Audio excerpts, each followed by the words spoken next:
Looking for elevated idle with full manual control for your Duramax? Adding in this simple kit will allow you to set your idle to roughly 1200 RPM or 1800 RPM using just your cruise control switch. Installation is very easy to do. You do need to have factory cruise control option on your truck for this to work. Decreases engine warm-up time in cold weather, increase the output of the charging system, handy for jump starting, and it's less harmful for the engine if the truck needs to idle for extended periods of time.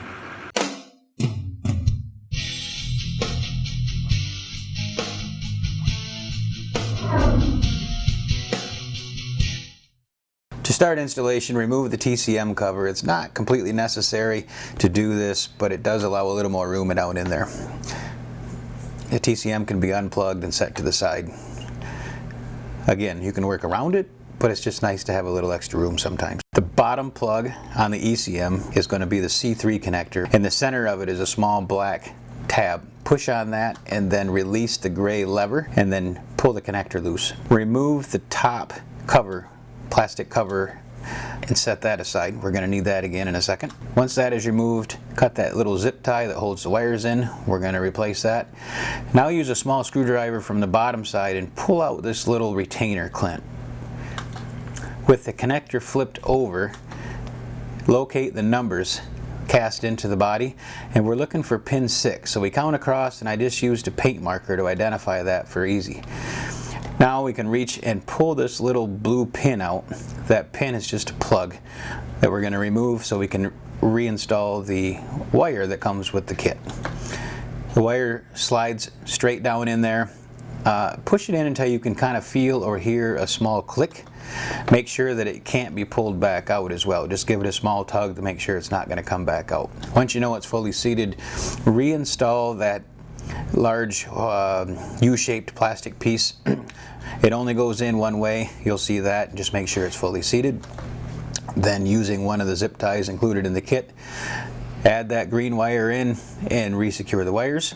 Reinstall the black plastic cap on the ECM connector as shown, and then reinstall the connector onto the ECM. Notice where the lever is, make sure it's fully seated, and then roll the lever back until it snaps to complete that part. Now the TCM can be reinstalled if you pulled it out already. Now here we are going to switch. You'll notice the color change of the truck. This process from here on forward is exactly the same as an LB7, so we're just going to inject this footage. The process is exactly the same. The operation of the system is exactly the same. We just wanted to highlight the installation of the pin into the ECM. Firewall, remove the fender brace. There's 4 bolts holding this in. Then remove the nut holding that wire connector. And then the loom bracket.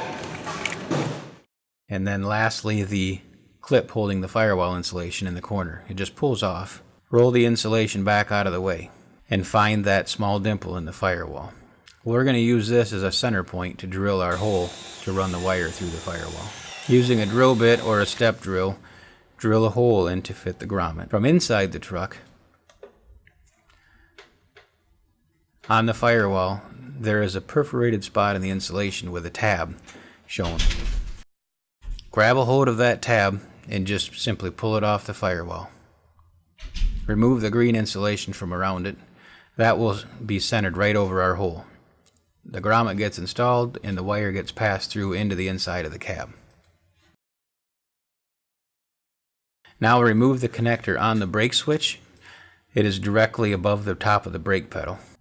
Locate the terminal marked with the letter F. It is on the end. Using the supplied Scotch lock connector, we're going to attach the wire that we just pulled through the firewall to the wire on the brake switch.